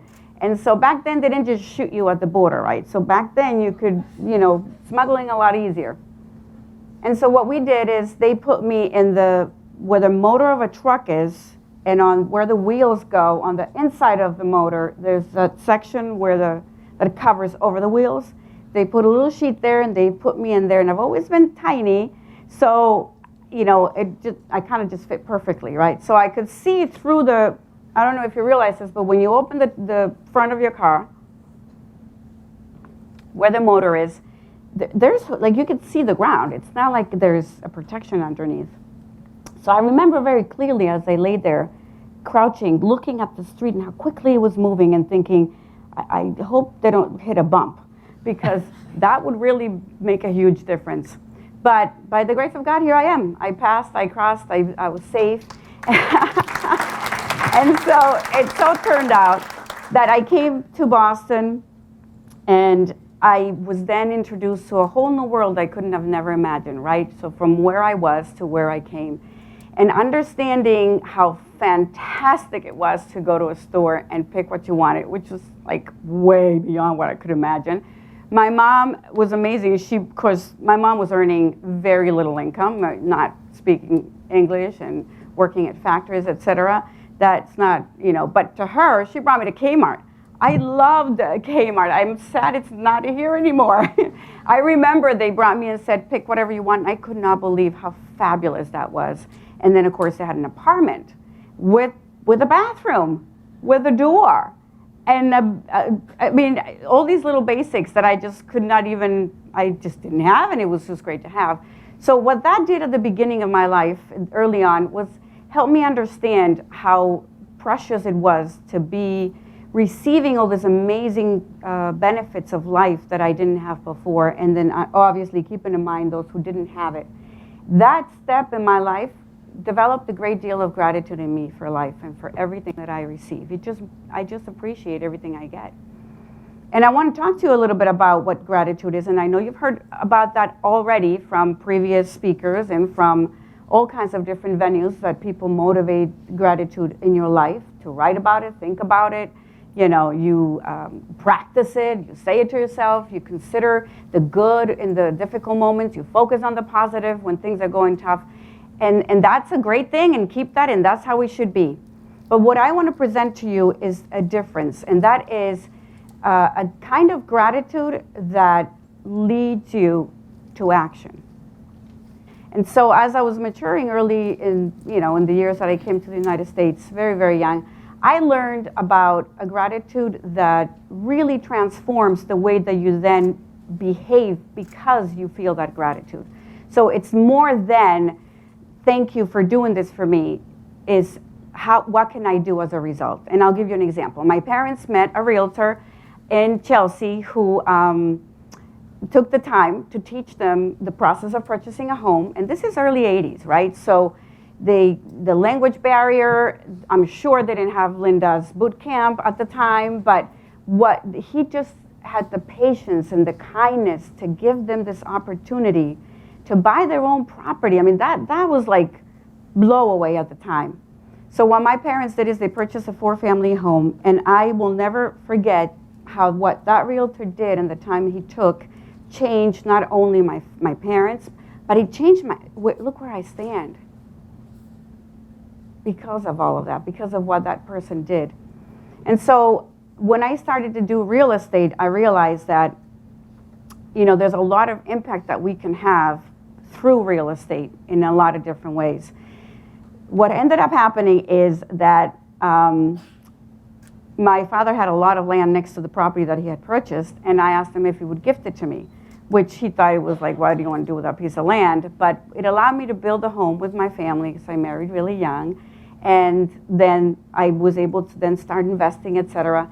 And all of that at a very young age helped me understand what real estate can do, not only for just so that you can have a house, but that you can also financially move your life forward in such a huge way. Just owning, not investing necessarily, but just owning that home, what it could do. So what I did when I got into real estate is I met a lot of families who didn't have any guidance, who had no help, had no one to teach them the things that I knew. And so that gratitude I learned that helped me see it in a different perspective led me to do things that you guys probably don't do, and maybe you do. Sergio, tráeme las notas. I left my little notes, I apologize, but I want to make sure that I don't forget a couple details that I want to share with you guys. Bear with me. Sorry about that. Okay, here we go. So some of you know, and Linda mentioned this before, there's some things happening in my life that have impacted my presentation and being able to be here. So this whole thing. Can we go back for just one quick second? Sure, Jan? yes. One of my favorite parts of your story is how you got into sales. Yes. Why I asked for my notes so that I don't forget those kinds of things. So yeah, I was saying yesterday when I gave the class that my first experience with actual sales was my grandmother, who, because of the poverty, the sales she taught me and the skills she was amazing at selling. Now, she sold drugs for Pablo Escobar, which is not really what you want to teach your children, but sales and the basics, all the things that come with selling, all those kinds of skills, those are kind of the same. We're just changing the product, right? So we're selling a house. It really is sort of the fact, so that's why Linda gets to check a lot of it. But what I wanted to tell you is that that moment, that shift in my life, which came about because of my relationship with my Heavenly Father, that taught me to have this gratitude that then propelled, drew me. You almost feel like, how can I not do something for someone else? So as much as I could have thanked that realtor and written him a card or invited him to dinner or whatever and said, listen, you changed my parents' life. Not only did you change my parents' life, you changed a whole generation because you took the time to do that. That would have been nice. That would have been an expression of gratitude, right? I could think of that. And that's kind of encouraging, it's helpful. But that's thinking of gratitude, which I'm sure you guys all feel for many different things in your life. It's in some ways self-gratifying. It's sort of how it meets your needs and how good it makes you feel, or what it can do for you as an individual, which is not bad. It is a good thing. The gratitude that I'm talking about leads you to then take action that radically changes everything because of how powerful that gratitude is in your life. So I want to show you the story about some people that I've worked with. I've worked with clients who have a lot of money. They purchase $1 million homes. I've sold properties in a day. I've sold properties for clients out of the country I've never even met, and I've made all the choices for them through their attorneys, etc. Real estate has its complex areas, but it also has it's not really that complicated. If you really get the basics and go to boot camp, you're going to be a fantastic realtor making a great deal of money. But there's that group of people that require such an extravagant amount of work. I have just simply been blessed with Katia, who is amazing to help me make these things happen. But what we started to do was to educate the Spanish community with the basics of ownership. And then I realized they don't even have a bank account. They file taxes at places that are do the taxes for them, but they don't even ask for a copy of it. They don't understand what that means. They don't have a checking account. They don't have so many basics that you and I sort of just have every day from just living. So like a credit history. So we started to work with the families to build the credit, to teach them about budgeting, teach them about bank accounts, teach them what all those basics mean in order to prepare them to be able to purchase. And being able to do that has brought about an enormous group of people that are now not only owners but have purchased multiple homes, has brought them out of different cities that you and I both know are not conducive to really creating the best, most quality type of life for a lot of people. The educational piece is very difficult, so criminality is higher. There's a lot more drugs. There's just so much destruction. So what we did is we started to work with these families to help them in that process. And even though it took so long and it took so much sacrifice, and it's so crazy because it takes forever to get the commission. It takes years. But you know, what it does is, again, it's like, how could I not? And what started to happen with the families that I'm going to share today is that, well, I'm going to tell you, it's really exciting actually, I think. But so here's this property in Somerville that a client owned. Obviously, she bought it at a huge amount of money that at the time, you know, what happened with the collapse of the market. And so she bought this home. They were in over their heads. Quickly found themselves in foreclosure.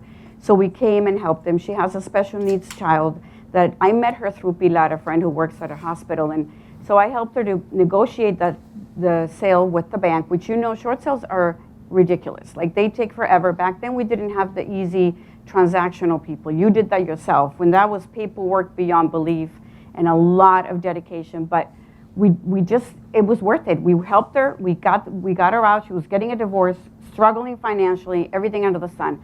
Moved around, negotiated money so that she could move to a rental through the bank. Bank provided those funds. Got her into a rental, and then began the work of building her credit again, fixing all those issues, getting her to save some funds, and that whole step. It took years to do that. It was a lot of work.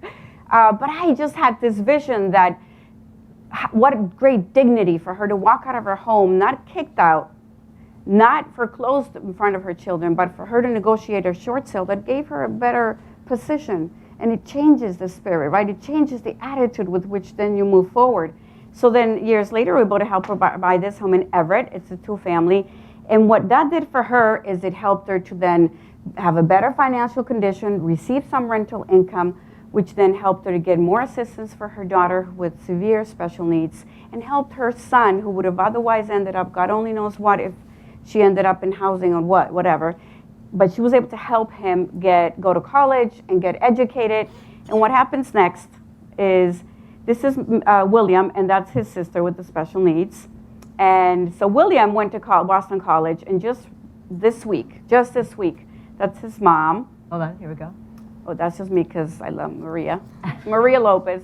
William got the Minority Fellowship Program at Boston College in social work. 2 of all the students in that program in particular. And even though, of course, I'm sure his family devoted themselves to him and helped him and all that good stuff, I like to think that the work that we did, that all the hours we spent, all the paperwork, the sacrifice, the difficulty, the challenges, all the years of dedication for one person made a difference in what this boy is going to do. And I promise you, his future is going to be ridiculously different. And guess who's going to buy next? And guess who he's going to call? And you have no idea how loyal Maria is and all the referrals she has sent me. I know everyone in their family. I should be a lot more overweight than I am because I go to so many parties. It's really absurd. Here's another family that we worked with also, the Galvez family. And this is when I first met them. Again, same situation. They were living in this tiny little attic in Haverhill. The next slide will show you right there at the very top where they lived. It was about 600 square feet. That's a kind of a large family for that space, but that's what they could afford. They had, Again, they're getting foreclosed. Now they have to move to a rental. We help them negotiate the sale, move them to a rental, and then help them build their credit, work through the stuff. We just didn't let them go. And I always looked at them as that option of transformation that my parents had had a chance to have in their lives. So we then... Oh, can I just stop you? Yes. Talk about budgeting. Tell them how, when they can't afford to buy a house, what you do. So yes, of course. So a lot of these people make very little money. Not everybody, but a lot of Hispanics earn, $12 an hour. Have you sold a home to someone who makes $12 an hour and has no down payment and very borderline credit history? We do that all the time. It's unbelievable the options and the alternatives that are there for them because we have an interest to look, to investigate, to look for those resources and make sure that they are equipped to qualify. And then that $12,000 an hour becomes so much more for them financially because of ownership, rentals, etc. So keep that in mind, the difference that it can make. And I'm not saying this so that you don't necessarily have to dedicate yourselves to that because in the end, that's why you can send them to me. I'm happy to work with your landscaper, your housekeeper, and all these fabulous people you have that why can't they own their own home? But I say this, and I'm talking about this because I am encouraging you to be inspired to realize that when you manage your career and your profession from a point of gratitude that leads you to take action, we can change the world. Because all these people that have purchased have changed their streets, care about the lawn, care about the neighbor, care about what the city says, care about the mayor, what's happening with the school committee. They now are not just a tenant, but someone who's going to have a voice and who's going to care. And that's going to change the whole landscape. Think about how that could powerfully transform the perspective of immigrants in this country by simply giving them that chance to own. Everything else sort of falls into place. It's pretty amazing. Anyway, so years later, they bought this 2-family home. It was absolutely gorgeous, wonderful. They were very happy. But they did so well that then they said, Janet, now we want a single, don't want tenants. But then we're able to use the funds to finance his wife to go back to school. And just recently, this family, his wife graduated as a nurse. I mean, it took her a few years. She did a fabulous job, it's her on the left. But what else he did, and I'll tell you about this, is amazing. You guys know Venezuela is under crazy chaos, right? They don't even have toilet paper sometimes. Well, the financial stability that owning real estate did for this family allowed him to bring his mom first and get her asylum, and then was able to then bring his brother and his wife and daughter. I mean, the impact generationally and what he can do is extraordinary. And again, it's their lives, their sacrifices, and what they do. But I like to think that I had a little part in all of that, that because of my passion for making that difference and living a gratitude that is seen and that has action, that in fact it makes a difference in not just these families, but years to come. And so this is my next slide, right? The last one? Yeah, you got 2 more, right? Okay, so send me the next one. This is my family, so that is my total last pass. So now some of you, and again, not everybody, know that I have had recently an unfortunate tragedy happen in my life.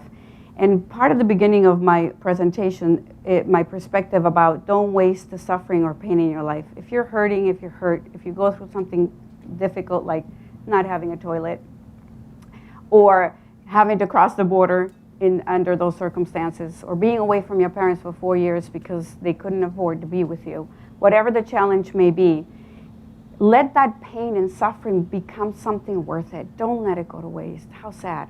How sad to let all that I went through mean nothing. No, I'm going to make sure that that pain means something and that it's put to use for transformation in this world. And so with my family, and I love them all so very much. They're 22, 21, 16, and 18.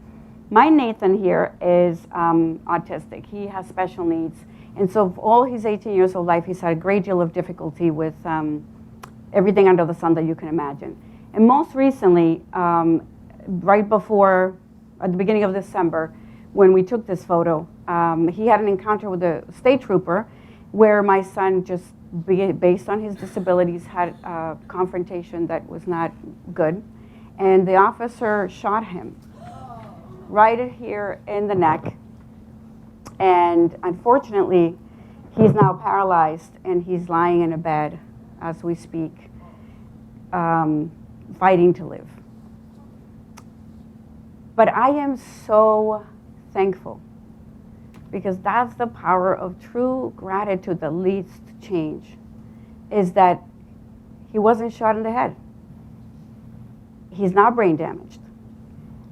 That he's fighting to breathe, even if it's just with part of his diaphragm and part of his lungs. That he can say a couple of words through a valve. I'm thankful that the doctors helped. I'm thankful that my family has supported me. I'm thankful for my community, my neighbors, my family, my church. This company has done for me what you can't even imagine. And I said this yesterday. Now, yesterday I couldn't speak as clearly as I am today. Yesterday I was a mess crying, but I feel like our lives have become a trillion little tiny pieces, and every single individual who has given us funds, who has brought us food, who has just taken care of us, hugged us, sent us messages, encouraged my son in many different ways, all of you, the sacrifices you've made for us, you're taking that one little piece of the million pieces that fell apart, and you're holding us together. And we need you to keep us held, because we're broken. But what everyone has done, how can I not be thankful, and how can I not now learn and understand everything my son is going through to make a change with education and autism, with the system, so many different things that can be done. So you have yet to hear more from me. This is not the last of it. And so I asked my son in this theme of Are you gratitude. going to show your last Yes. slide right now? So if he could share, what does it make him feel to know that you guys are loving us and helping us? What does it mean to you that all these people have helped us, loved us, believed in us, stood by our side, and have provided everything we need just so that because they want us to be here with you. And they wanted to express their love to you too, because a lot of people care about you. Like, how does that make you feel? Honestly, it makes me feel happy, because being stuck here alone, it definitely starts to get to you eventually. And I don't know where I'd be if my parents couldn't have come so often like they do now. So I'm so thankful for you guys, but I'm also sad because I have no idea how I could ever repay you back, because it's just so much. So I thank you guys, really. So for someone who just was recently paralyzed and going through so much, for him to understand and appreciate and be able to say thank you instead of saying I hate my life, that's huge. And that's what gratitude does. Now I brought my life prop, which is my other son, to share a little bit, but I'm running out of time. I pushed the time, so do we still have time? No, absolutely. We will make time. So my son would like to share a little bit. And he's here really just so that I wouldn't collapse. Thank you, love. This is Sergio. Hi. So, as my mother introduced me, my name is Sergio Aguilar. I study architecture at the University of Massachusetts in Amherst. So I'm just here, still on break, and I'm not here to teach anything necessarily. I just want to share a piece of my heart. Really more, it's a reminder of what most of you probably already know and what my mother's been talking about. But yeah, her motto, gratitude-driven service. I'm, as she said, the life prof, the living testament that how she lives her life, right, throughout these years, how she's been able to build her business, the people that she works with. I mean, the families that were on the slides, I remember meeting them years ago. I've seen them, I've been with them. Like, they come to our home, we go to their homes, we've been to the parties. It is a part of, the people that she works with become a part of her life, and you know, she makes business personal, proudly. And that, to me, what always stood out was her resilience. I mean, you guys saw a fraction of her story and how crazy that is, but my mother's been through even more throughout her life. And I look at that and I say, wow, if she is able to be so strong in her spirit throughout that, and because of her relationship with her Heavenly Father, it's just a great example to me, and it compels me. I have no other option but to be the best I can be in my life, and to get an education, work well, right, study architecture, for those who know what it's like, and try to make something of myself to give back to her. And I mean, the only reason I went into architecture in the first place was, you know, when the stock market crashed in 2008, we went to Colombia, we lived there for 2 years. And when I first went to the slums and saw kind of where her family, like, you know, my cousins and where they were, I looked at it and I was like, man, this is horrible. You know, like, I want to build something better. I would hope that I can get into a career or start designing something that can make it, like, that they can have a bathroom, right? And so that just inspired me, right? And like my mother said, the suffering, it's not going to go away. I think I can expect trouble to come even more as things will happen. But again, what I've learned, and it's just really a reminder and encouragement to you, is that it's always possible to be thankful in all circumstances and to give thanks. There's always something to look back and say, well, I'm grateful at least I have this, and letting that perspective and that attitude kind of channel you through the difficulty. And then you just get to be an example to others. And of course, right, we see the chain effect that we're talking about here. And like I said, I'm just here to say that she really does live out her life the way she says she does. And if we adopt this, if you don't already, it can make a difference. And so that's what it means to me. That's my encouragement to you. I hope you all take it. Thank you, Sergio. Thank you. That was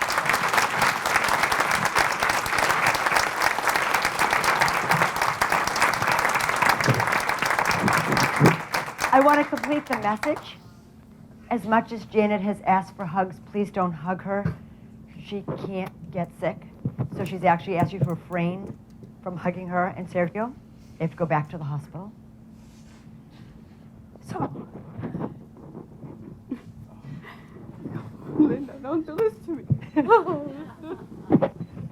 Janet, almost every year, is at least the top 3 of the person who sells the most houses at Leading Edge. Not volume. She's not winning the Grace Commission prizes, but she's on a mission, as you can see. Here's my concern for the Aguilars and what you can do. We've talked about how self-centered buyers and sellers. I'm so sorry.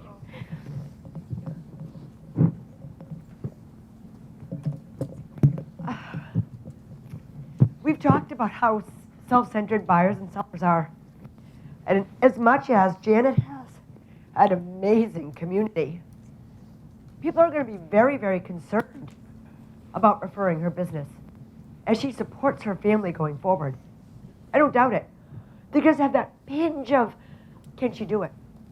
I am here to tell you, I have watched Janet go through, and Sergio alluded to it, amazing struggles.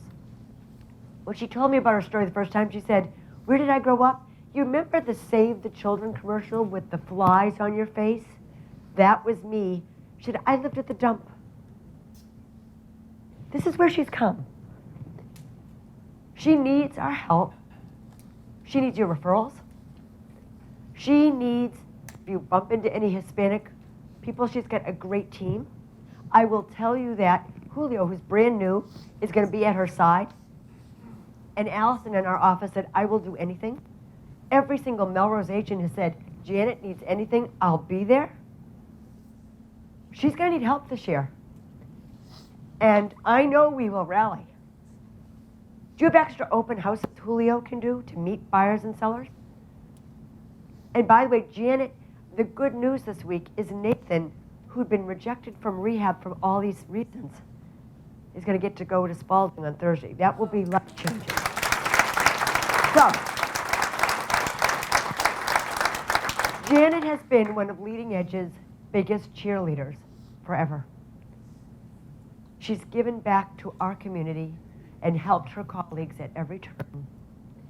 It's our time to rally and be gratitude for all the things we're not going through and help Janet. So with that, we're going to have a really happier boot camp on Friday. Thank you very much.